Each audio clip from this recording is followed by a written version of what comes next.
하나님 말씀 봉독하도록 하겠습니다. 하나님 말씀 느헤미야서 7장 5절에서 12절까지 말씀 우리 한 절씩 교독하시도록 하겠습니다. 느헤미야서 7장 5절에서 12절까지 말씀 우리 한 절씩 교독하시도록 하겠습니다. 5절 말씀 제가 먼저 봉독합니다. 내 하나님이 내 마음을 감동하사 귀족들과 민장들과 백성을 모아 그 계보대로 등록하게 하심으로 내가 처음으로 돌아온 자의 계보를 얻었는데 거기에 기록된 것을 보면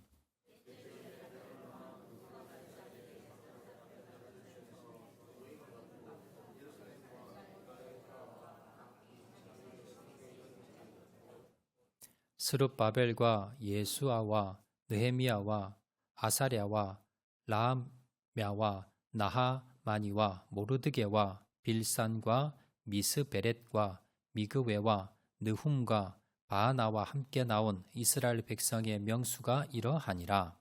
바로스의 자손이 2710명이요 스바다 자손이 372명이요 바핫 모압 자손 곧 예수아와 요압 자손이 2818명이요 엘람 자손이 1254명이요 아멘. 우리 옆에 분 인사하실 때 잘 오셨습니다. 우리 은혜 많이 받읍시다. 우리 옆에 분 한번 인사해 주시기 바랍니다. 감사합니다. 자, 어느 교회에 나이가 많아서 좀 늦게 예수님을 믿고 교회 등록하신 할머니가 한 분 계셨어요. 자, 이 할머니가 이제 내가 천국 갈 날이 뭐 먼지 않았다 싶은 생각이 드셨는지 매일마다 집에서 소리 내어서 성경을 매일 읽었습니다. 옆에서 교회 다니던 손주가 있었어요. 손주가 할머니가 이렇게 성경 읽는 소리 내어 읽는 것을 잘 들어보니까 좀 특이한 게 있습니다. 성경의 다른 내용은요 그냥 넘겨요. 근데 사람 이름이 나오면 그건 읽어요. 그리고는 또 내용이 나오면 또 넘깁니다. 그리고 사람 이름이 나오면 계속 사람 이름을 몇 번이고 몇십 번이고 계속 읽는 거예요.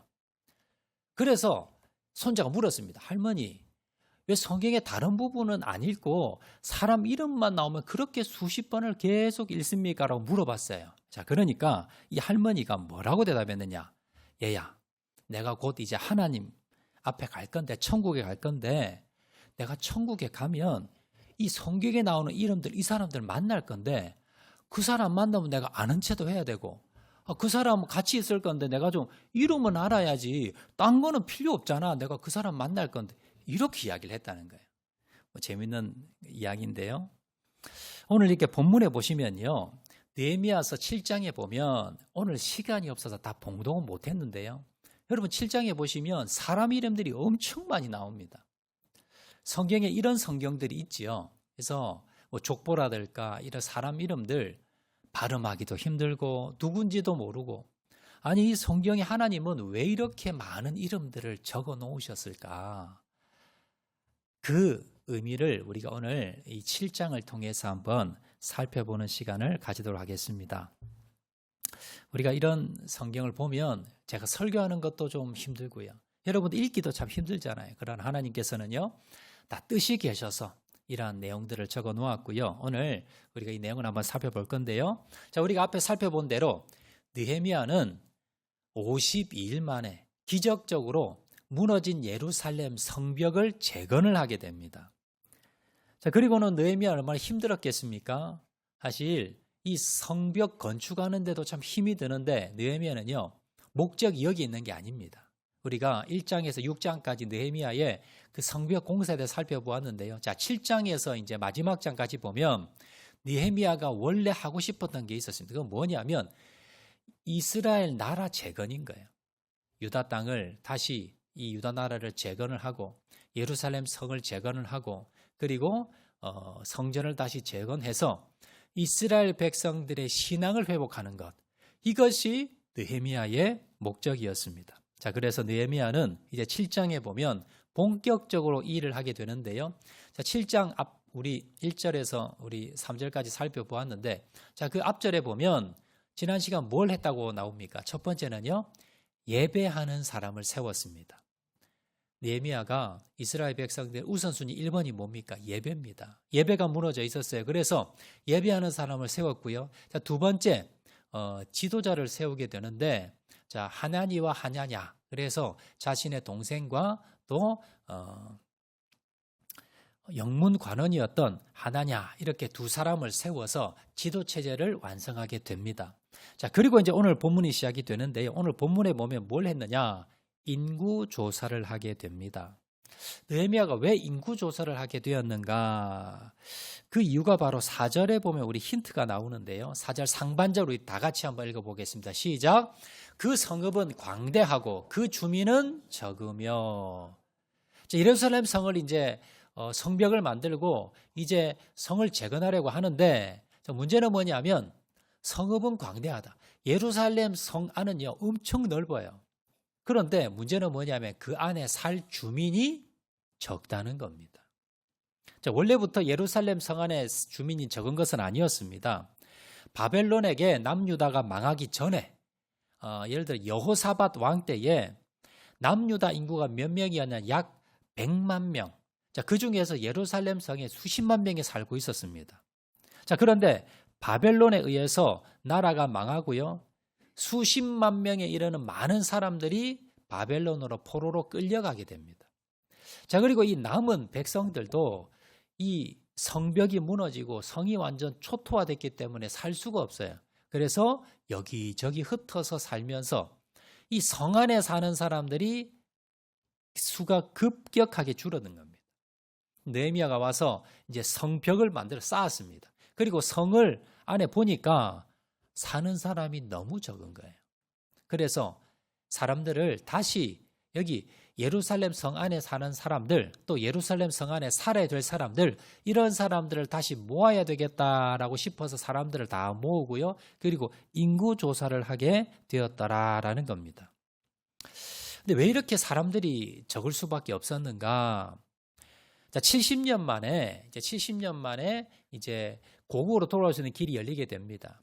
수십만 명이 바벨론으로 끌려갔다가요. 그러다가 이제 70년이 지나고 난 뒤에 이제 고레스 왕에 의해서 고국으로 돌아갈 수 있는 길이 열리게 되는데, 그런데 1차, 2차, 3차. 자, 1차에는 스룹바벨이 데리고 와서 스룹바벨 1차 귀환, 그리고 2차 때에는 학사 에스라가 또 두 번째 2차 귀환, 백성들을 데리고 돌아오게 되고요. 자, 마지막 오늘 본문을 기록한 느헤미야가 이제 마지막으로 이제 백성들을 데리고 오는, 그래서 1차, 2차, 3차 귀환이 일어나게 되는데, 자, 이 세 번의 귀환을 통해서 온 사람이 5만 명이 되지 않습니다. 수십만 명이 끌려갔는데요. 그런데 정작 돌아온 사람은 5만 명밖에 되지 않습니다. 그래서 이 예루살렘 성 안에 살 사람들이 부족하게 되었더라라는 겁니다. 느헤미야가 3차 귀환을 통해서 52일 만에 성벽을 재건은 했지만 큰 성읍이었던 예루살렘 성을 지킬 사람도 없고 재건할 사람도 없고, 그래서 인구조사를 통해서 이 성을 다시 세우고자 했더라라는 겁니다. 이게 본문의 내용인데요. 자, 그러면서 이제 여러 명단들이 오늘 보면 나옵니다. 오늘 본문을 통해서 하나님께서 우리에게 주시는 교훈이 있는데 한 3가지 정도로 우리가 한번 살펴보도록 하겠습니다. 자, 첫 번째입니다. 자, 오늘 본문을 통해서 우리에게 하나님이 주시는 메시지는 뭐냐면요. 첫 번째는 하나님이 주시는 감동으로 일을 해야 된다. 자, 이걸 우리에게 말씀합니다. 오늘 본문 5절 말씀 상반절에 보시면 이렇게 기록합니다. 우리 다 같이 읽겠습니다. 시작. 내 하나님이 내 마음을 감동하사. 자, 느헤미야가 인구 조사를 하게 되는데, 그런데 이것이 어떻게 시작했느냐? 느헤미야가 하나님께서 느헤미야 마음에 감동을 주신 거예요. 뭘 해라? 인구 조사를 해라. 이걸 하나님이 감동을 주셨고, 그리고 느헤미야가 사람들을 모아서 인구조사에 들어가게 되었다라는 겁니다. 여러분, 우리 여기서 알 수 있는 것은 뭐냐면 느헤미야는요, 하나님 주시는 감동으로 시작합니다. 하나님께서 감동했다. 이 감동이라는 말이 뭐냐면 깊이 느껴서 마음이 움직이다라는 뜻입니다. 느헤미야가 사람들을 모으고 그리고 인구조사를 했을 때에, 그때에 바로 하나님의 감동을 통해서 느헤미야가 움직였다라는 것을 알 수가 있습니다. 그리고는 거기에서 무엇을 손에 넣게 되느냐 하면 바로 족보를 넣게 됩니다. 명단입니다. 하나님 주시는 감동을 따라 사람들을 불러 모으니까 거기에서 1차 귀환 때에 앞에 귀환 때에 넘어왔던 사람들의 명단을 손에 넣게 되었다는, 어느 지파에서 어느 사람들이 몇 명이 왔는지, 그 사람의 직업이 뭐였는지 이걸 알게 되었더라라는 겁니다. 그럼 지금 한 70년 전에요, 포로로 끌려갔다가 그러다가 지금 70년이 훨씬 지났습니다. 그러니까 누가 어느 땅에 어떻게 살았는지 거기에 대해서 전혀 자료가 없는 거예요. 그래서 이걸 조사하려고 모았더니 거기에서 뭡니까? 좋은 자료가 나왔는데 1차 스룹바벨 때에 들어왔던, 에스라 때 들어왔던 그때의 각종 자료들, 이 족보들을, 명단들을 얻게 되었더라라는 겁니다. 자, 66절에 보시면요, 그 명단 숫자가 나오는데, 자, 66절, 67절 두 절을 우리 다 같이 읽겠습니다. 시작. 온 회중의 합계는 42,360명이요. 그 외에 노비가 7,337명이요. 그들에게 노래하는 남녀가 245명 있었고. 자, 숫자를 이렇게 합산해 보니까 회중, 일반 백성들이 42,360명, 노비가 7,337명, 노래하는 남녀가 245명. 이걸 다 합치면 몇 명이냐면 49,942명. 약 5만 명이 조금 안 되는 그런 숫자입니다. 자, 이런 사람들이 들어왔다는 겁니다. 여러분, 우리가 이 느헤미야가 일을 하는 방법을 통해서 우리가 교훈을 얻을 수 있는데요. 느헤미야는 앞에서 말씀드린 대로 하나님 주시는 감동을 받아서 일을 시작을 했고, 그러다 보니까 일이 술술 풀려 나간 겁니다. 그러면서 여러 자료들을 얻게 되었고, 이걸 통해서 일을 진행하게 되었더라라는 겁니다. 여러분, 우리가 어떤 일을 할 때 감동을 받을 때 있어요. 내가 원래 하고 싶진 않았지만 어떤 감동을 받을, 예를 들어서 우리가 불우이웃돕기, 내가 불우이웃돕기 성금을 낼 마음이 없었는데, 여러분 TV를 보면서, 아니면 여러분 TV에 보면 뭐 그 한 통화당 뭐 1,000원, 10,000원 이래가지고 구자 이런 거 나오잖아요. 처음엔 내가 할 마음이 없었어요. 그런데 TV 프로를 보면서, 아니면 신문 기사를 보면서, 아니면 누구 어려운 사람의 이야기를 들으면서 마음에 감동이 생기는 거예요. 그래서 내가 누구를 도와주고 또 기부를 하고, 그런 일도 한 번씩 있죠. 바로 느헤미야가 그렇게 일을 했다는 겁니다. 느헤미야는 자기의 생각, 자기의 방법, 자기의 뜻, 이것을 통해서 자기가 주님의 일을 한 것이 아니라 바로 하나님 주시는 감동을 통해서 일을 하게 되었다라는 겁니다. 예를 들어 이런 겁니다. 우리가 여러분 교회에서 여러분 봉사하시잖아요. 또 우리가 가정에서도 섬기시고, 또 우리가 사회에 나가서도 우리가 주님의 주신 사명을 따라서 우리가 섬기고 봉사를 합니다. 그런데 그 동기가 뭐냐는 거예요. 여러분들이 교회 와서 지금 여러분들이 뭐 찬양으로 섬기시고, 뭐 또 뭐 식당에도 섬기시고, 청소도 하시고, 또 뭐 차량도 봉사하시고, 또 뭐 순장님으로, 또 우리가 중보기도단으로 여러 가지 섬기시잖아요. 여러분, 내가 이 섬기는 동기가 뭐냐는 겁니다. 첫 출발이 뭐냐는 겁니다. 내가 사람들에게 좀 인정받고 싶고, 내가 여기서 내가 뭔가 자아실현을 하고 싶고, 내가 뭔가 여기서 뭔가 좀 하고 싶고, 사람들에게 또 누구에게 인정도 받고, 내가 좀 자리도 좀, 내가 뭐 직분도 좀 받고, 이것이 목적이라면 여러분, 이게 잘못된 겁니다. 그리고 이건요, 오래 가지 못합니다. 그리고 열매가 맺지 못해요. 여러분들이 하나님 앞에 오늘도 나와서 내가 섬기고, 또 가정에서 내가 또 가족 일원으로서 섬기고, 여러분들이 직장에서 여러분들이 섬기시고, 사회에서 여러분 섬기시는 동기가 뭐냐? 첫 출발이 뭐냐? 하나님이 주시는 감동으로 해야 된다는 거예요. 하나님이 주시는 은혜로 해야 된다는 겁니다. 하나님이 나에게 은혜 주셔서, 하나님이 나에게 감동 주셔서, 그것이 너무 감사해서 하나님 오늘도 섬기겠습니다. 오늘도 우리 가정을 섬기고, 교회를 섬기고, 그리고 직장을 섬기고, 내가 섬겨 나가겠습니다. 이것이 바로 주님의 일을 하는 사람들의 올바른 모습이다라는 겁니다. 자, 그럼 왜 이렇게 해야 되느냐? 여러분, 내가 뭔가 인정받고 싶고, 내가 뭔가 다른 부담감 때문에, 아니면 내가 뭔가 하고 싶고, 이것이 동기가 돼서 한다면요, 하기 싫을 때는요, 하지 않습니다. 인정받지 않으면 그만둬 버립니다. 하다가 지쳐 쓰러집니다. 여러분, 그런데 하나님이 주시는 감동으로 한 사람은요, 여러분, 그만두지 않습니다. 쉽게 그만두지 않습니다. 사람들이 알아주지 않아도 그래도 섬깁니다. 그리고 주님의 방법대로 감사해서 섬기는 거예요. 그리고 이것이 열매 맺게 됩니다. 여러분, 그래서 중요한 것은 뭐냐면 내가 섬기는 이유 무엇일까요? 바로 감동입니다. 이런 분들 계세요. 목사님, 저는 감동이 안 오는데요. 그러나 감동은요, 그냥 저절로 앉아 있는다고 자꾸 감동이 오는 게 아니에요. 어떻게 하면 감동이 옵니까? 하나님의 말씀을 읽을 때, 묵상할 때, 주님의 말씀을 우리가 설교를 귀로 듣고요. 그리고 날마다 우리가 하나님의 말씀을 묵상할 때, 그리고 이 하나님의 말씀을 우리가 듣고 묵상하고 그 말씀을 가까이 할 때, 그때 뭐가 나옵니까? 감동이 옵니다. 또 하나님 앞에 기도할 때, 하나님 감사합니다. 하나님 주신 은혜가 감사합니다. 우리가 기도할 때 하나님께서 감동을 주세요. 그리고 그 감동이 올 때 여러분들이 어떻게 하셔야 되냐면, 여러분들이 섬기고 싶은 마음이 생기고 봉사하고 싶은 마음이 생기고 하나님께 드리고 싶은 마음이 생기잖아요.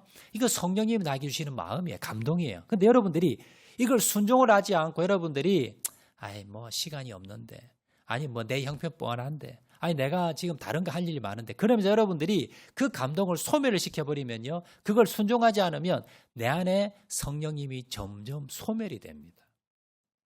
근데 반대로요, 여러분, 하나님이 감동을 주시잖아요. 내가 좀 바쁘고 좀 부담스럽고 내가 형편이 안 되고 내가 여러 가지 다른 일들이 있지만, 그러나 하나님이 이런 감동을 주셨지라고 하면서 여러분 순종을 하시면요, 점점 내 안에 성령님이 충만하게 임합니다.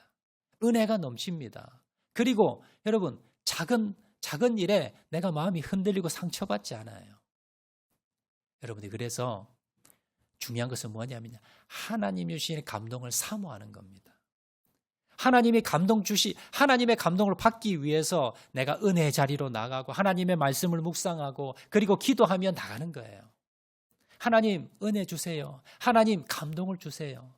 그리고 그 받은 감동을 가지고 주의를 하는 거예요. 그러면 여러분, 교회 일이 부담스럽지 않습니다. 가정에서 여러분 섬기면서 남편 보면서 왜 나만 저렇게 섬길까? 왜 나만 이렇게 해야 돼? 그 마음이 들지 않아요. 주님이 주시는 감동과 은혜로 섬기면 가정에 내서 봉사해도 즐겁습니다. 직장에서도 여러분, 직장에 하나님이 보내신 여기가 선교지야 라는 마음으로 섬길 수 있고, 우리가 나아가서 복음을 전하고 주님의 빛과 소금의 역할을 감당하며 살아가는 것이, 그것이 뭡니까? 즐겁고 기쁘고 열매 맺는 비결이라는 것을 여러분 기억을 하시고, 여러분 주신 그 감동을 통해서 일하시는 저와 여러분 되시기를 주의 이름으로 축원을 드립니다. 자, 오늘 본문의 두 번째 교훈입니다. 본문에서 우리에게 주시는 두 번째 교훈은요, 믿음의 계보에 들어가야 됩니다. 오늘 보면 5절 하반절에 보시면 우리 다 같이 한번 읽어보겠습니다. 시작. 귀족들과 민장들과 백성들을 모아 그 계보대로 등록하게 하심으로 내가 처음으로 돌아온 자의 계보를 얻었는데 거기에 기록된 것을 보면, 자, 느헤미야가 인구조사를, 이 예루살렘 성에 살해될 사람들을 좀 모집하기 위해서 인구조사를 하게 되는데, 자, 그렇게 등록을 하다 보니까 처음으로 돌아온 자의 계보를 얻게 됐다는 거예요. 여기 처음 돌아온 자의 계보가 뭐냐면 에스라 2장에 보면 똑같은 계보가, 이 내용이 또 나옵니다. 에스라서에 보면 학사 에스라가 진짜 유대인이 누군지 밝혀내기 위해서 기록을 했는데요. 자, 이 기록을 얻게 됐다는 겁니다. 그래서 완성된 이후에, 성벽이 완성된 이후에 성 안에 누가 살 것인지, 얼마나 많은 사람들이 살고 있었는지, 그리고 그 직업들은 무엇이었는지, 어떻게 이 사람들을 활용할지, 이것을 에스라 2장의 계보를 바탕으로 해서 그 자료를 활용을 해서 느헤미야가 새롭게 만들었다는 겁니다. 여러분, 이 계보가 이 자료가 이 명단이 여러분 오늘날에는 우리는 봤을 때 별로 그렇게 필요한 명단은 아닙니다. 그러나 그 당시는요 이 명단이 정말 중요했습니다. 하나 예를 든다면요 오늘 본문 64절 말씀 보시면 우리 한번 다 같이 읽겠습니다. 시작. 이 사람들은 계보 중에서 자기 이름을 찾아도 찾지 못하였으므로 그들을 부정하게 여겨 제사장의 직분을 행하지 못하게 하고, 이 무슨 내용이냐면 이제 70년 만에 이제 포로로 갔다 고국으로 돌아왔습니다. 그래서 느헤미야가 가장 먼저 한 게 무엇입니까? 성벽을 만들었습니다. 그리고 근데 뭘 합니까? 예배 드리는 사람을 세웁니다. 예배 드리는 사람 중에 제일 중요한 사람이 제사장을 세웠는데, 세워놓고 보니까 나중에 뭐예요? 족보를 에스라서 2장에 나오는 족보를 이제 손에 얻게 된 겁니다. 이걸 통해서 인구조사를 하면서 그러면서 이 사람들의 족보 계보를 알게 된 거예요. 그러고 보니까 자기는 지금 우리 아버지 할아버지가 제사장이었고 제가 제사장 집안입니다. 그래서 지금 임명을 했는데 나중에 족보를 보니까 그 사람 이름이 없는 거예요. 그래서 저 하반절에 그들을 부정하게 여겨 제사장의 직분을 못하게 했다는 겁니다. 명단에 없으니까 지금 자기는 제사장이라고 하고 있는데 명단이 없어요. 그래서 그 사람을 잘랐다는 겁니다. 이 명단이 중요해요.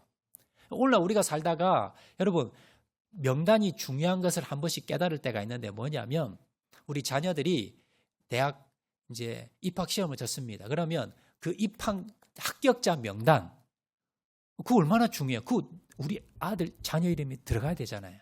그때 우리가 소중히 여깁니다. 또 우리가 뭐 직장을 가거나 아니면 어디에 이제 내가 지원을 했을 때 합격자 명단이 나와요. 그러면 그 안에 내 명단이 들어가야 돼요.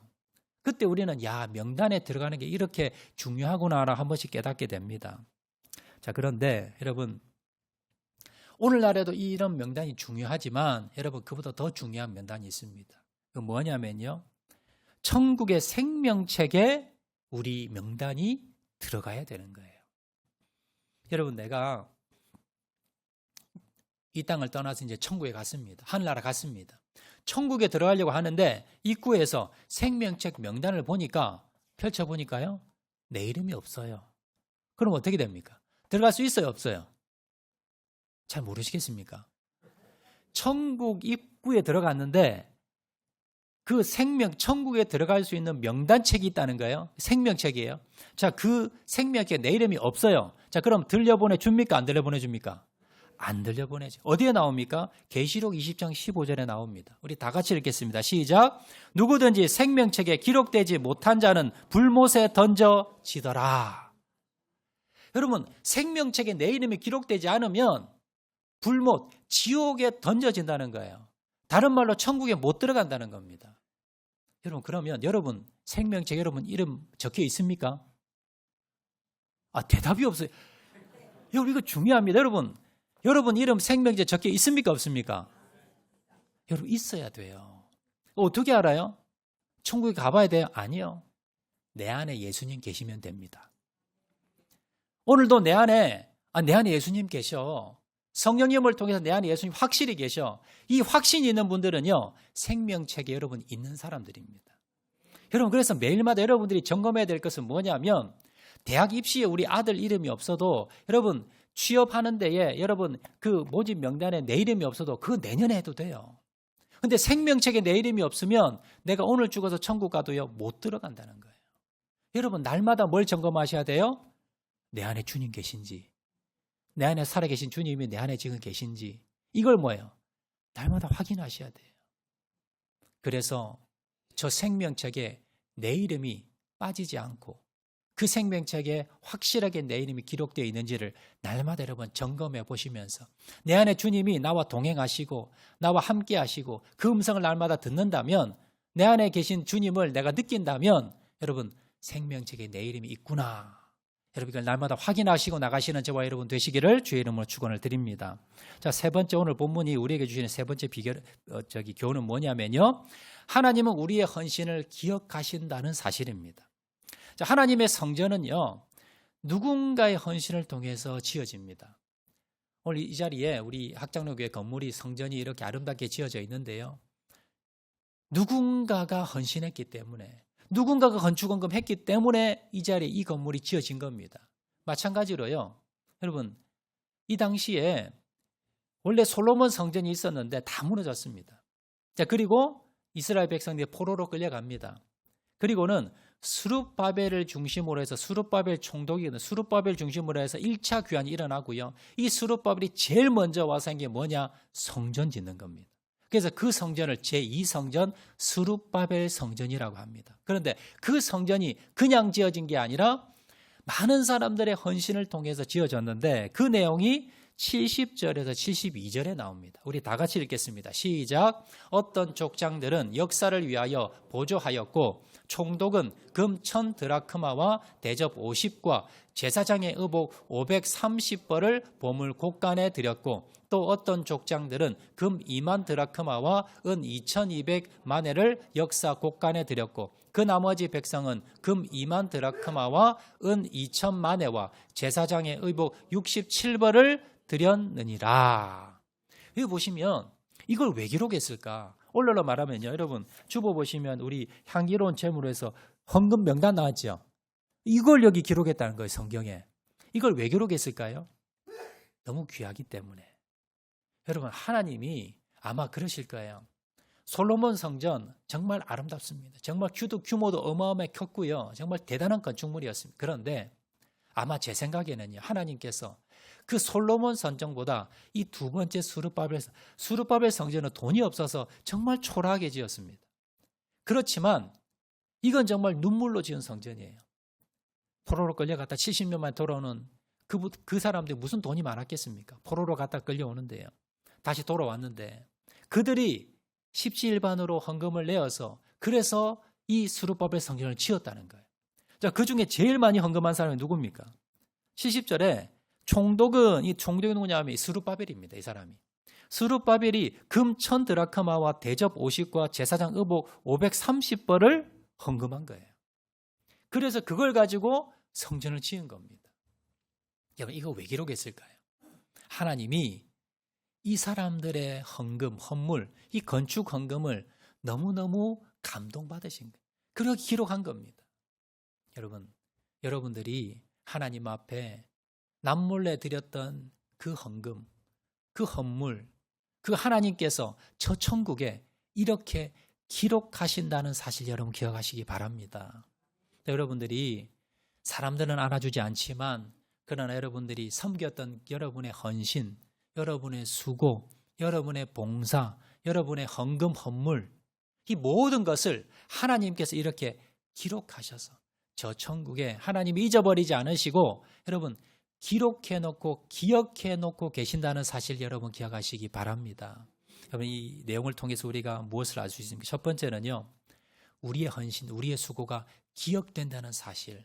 여러분 이걸 잊지 마시고 때로는 내가 봉사하고 원신했는데 목사님도 장로님도 또 우리 권사님들도 알아주지 않을 때가 있어요. 섭섭할 때가 있습니다.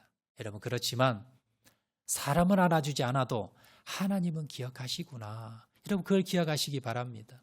내가 넉넉해서 하나님께 드리는 것이 아니라 정말 힘들고 어려운 상황에서 정말 하나님 앞에 감사해 드리는 그 헌금, 그 헌물 하나님께서 이렇게 감동받으셔서 기쁘게 기억하신다는 사실 여러분 기억하시기 바랍니다. 또 이 내용을 통해서 우리가 한 가지 더 기억할 것은요. 우리가 하나님 우리에게 물질을 주셨어요. 돈을 주셨습니다. 어떻게 사용해야 되는가? 정말 뭡니까? 귀하게 사용해야 됩니다. 왜냐하면요.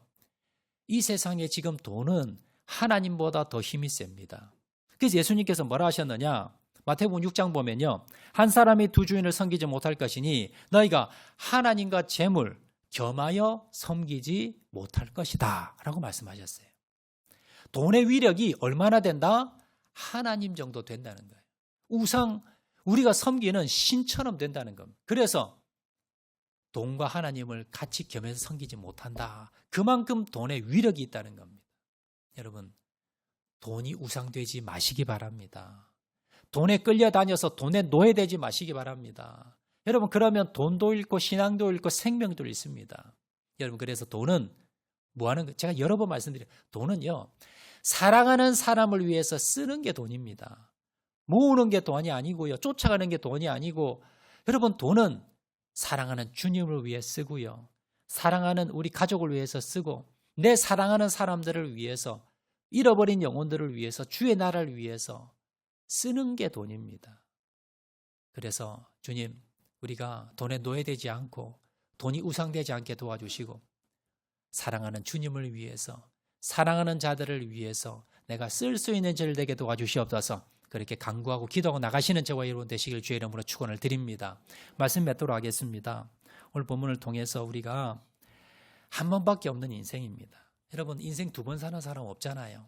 우리가 한 번밖에 없는 인생, 우리가 어떤 삶을 살아야 될까요? 첫 번째는요, 하나님 주시는 감동을 받아서 그 감동으로 주의 일을 하는 그런 사람 되시기를 바랍니다. 하나님의 감동을 사모하시고 하나님의 은혜를 사모하세요. 그럼 하나님께서 은혜 가운데요, 감동을 통해서 내가 하나님께 무슨 일을 해야 되는지, 어떤 헌신을 해야 되는지, 어떤 봉사를 해야 되는지 하나님이 감동을 주세요. 그러면 그 감동을 덮어버리지 마시고 그 감동 주시는 대로 여러분 헌신하시기 바랍니다. 그럼 하나님이 기쁨 주시고 은혜 주시고 또 그것을 통해서 하나님께서 내 인생을, 내 가정을, 우리 자녀를 책임져 주십니다. 자, 두 번째, 믿음의 계보 안에 들어가야 됩니다. 여러분들이 교회에서 어떤 우리가 참여를 하고 봉사를 하고 뭘 할 때마다 여러분들 항상 여러분의 이름이 들어가시길 바랍니다. 그리고 또한 무엇보다도 천국의 생명책에 여러분 이름이 지워지지 않고 여러분 들어가시는 저와 여러분 되시길 주의 이름으로 축원드립니다. 마지막으로 하나님은요, 우리의 헌신을 기억한다는 겁니다. 그래서 우리가 했던 헌신, 사람이 알아주지 않아도 아무도 인정해주지 않아도 섭섭해 생각하지 마시고 주님께서 내가 드린 10원 한 장도 다 기록하시고 기억하신다는 사실 여러분 기억하시고 하나님 앞에 주님 오실 그날까지 쓰임받는 저와 여러분 되시기를 주의 이름으로 축원을 드립니다. 우리 말씀 생각하면서 우리 한번 찬양하도록 하겠는데요. 나의 가는 길 주님 인도하시네. 우리 한번 찬양하겠습니다.